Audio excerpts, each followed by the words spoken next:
Hello बच्चों, science का 6.1 physical and chemical changes अभी हम पढ़ते हैं। इसको आसान उर्दू ज़बान में समझने की कोशिश करते हैं। इसका पहला टॉपिक है केमिकल एंड फिज़िकल चेंजेस, जिसके अंदर शुरू में ही पूछा जा रहा है, क्या आपने कभी रोटी पकाई है या आपने कभी लेमनेड बनाया है, और क्या आपने नोटिस किया है कि उसके अंदर बनाते वक्त क्या क्या तब्दीलियाँ आती हैं।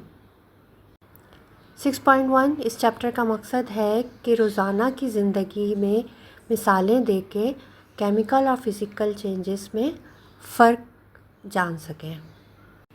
केमिकल रिएक्शंस क्या हैं?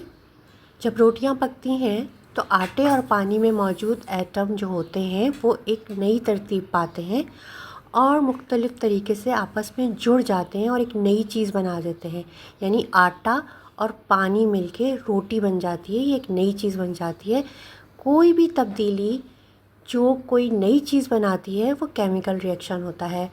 ज़्यादातर केमिकल रिएक्शन की तरह जब रोटियां पक जाती हैं तो अब हम उनको दोबारा से आटे और पानी में तब्दील नहीं कर सकते। पक गई तो पक गई।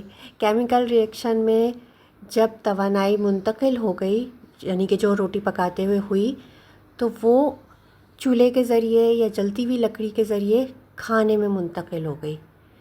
केमिकल रिएक्शंस को केमिकल चेंजेस भी कहते हैं। फिर टॉपिक है व्हाट आर फिज़िकल चेंजेस। मिसाल के तौर पे अली लेमनेड बनाता है। वो चीनी और काला नमक पानी में घोलता है या हल करता है। इसके बाद अली इस लेमनेड में अदरक, ज़ीरा और नींबू का रस भी शामिल कर देता है। शरबत तैयार हो गया। ये सब चीज़ें मिलाना जो है वो फ़िज़िकल चेंजेस है। फ़िज़िकल चेंजेस ऐसी चेंजेस हैं जो कुछ नया नहीं बनाती, ये दोबारा से तरतीब नहीं दिया जा सकता और ये मुख्तलिफ़ तरीके से आपस में जुड़ तो जाते हैं, लेकिन लेमनेड के शरबत में अब भी पानी के मॉलिक्यूल्स और शुगर के मॉलिक्यूल्स शामिल हैं जो उसे बनाने के लिए मिलाए गए थे।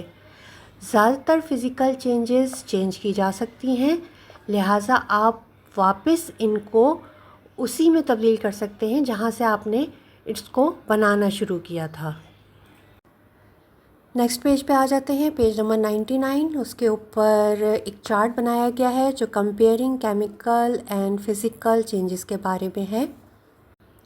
What happen to the atoms.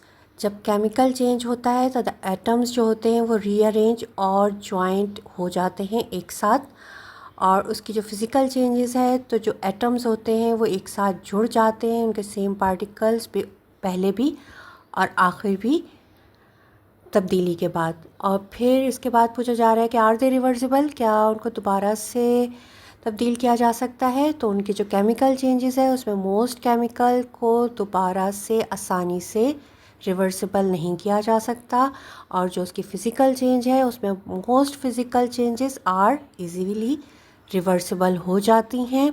इसी तरह do they involve energy transfers. हाँ, केमिकल चेंजेस में एनर्जी में भी ट्रांसफ़र्ड टू और फ्रॉम द सराउंडिंग, और अगर उसका फ़िज़िकल चेंजेस में हम देखें तो जी हाँ, एनर्जी में भी ट्रांसफ़र्ड टू और for from the surrounding. Topic है मोर फिज़िकल चेंजेस। अली अपने लेमनेड में आइस डालता है, यानी बर्फ़ डालता है। बर्फ़ जो है वो पानी का सॉलिड स्टेट है।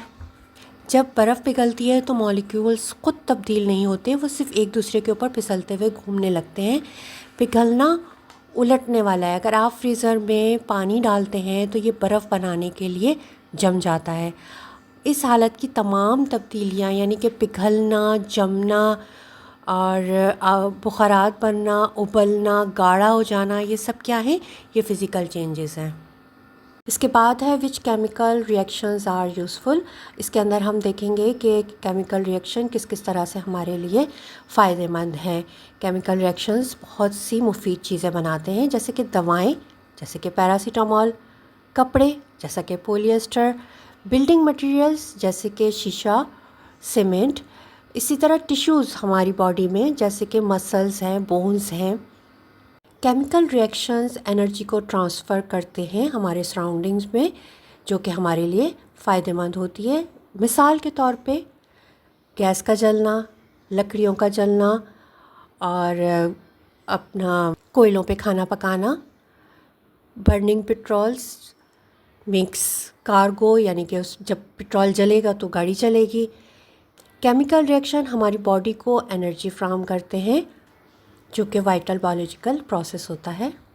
देखें साइड में है की पॉइंट्स के केमिकल चेंजेस न्यू सब्सटेंसेस बनाती हैं और जो फिज़िकल चेंजेस हैं वो नए सब्सटेंसेस नहीं बनाती हैं। फिर क्वेश्चंस हैं कि डेफिनेशन लिखिए फ़िज़िकल चेंजेस की।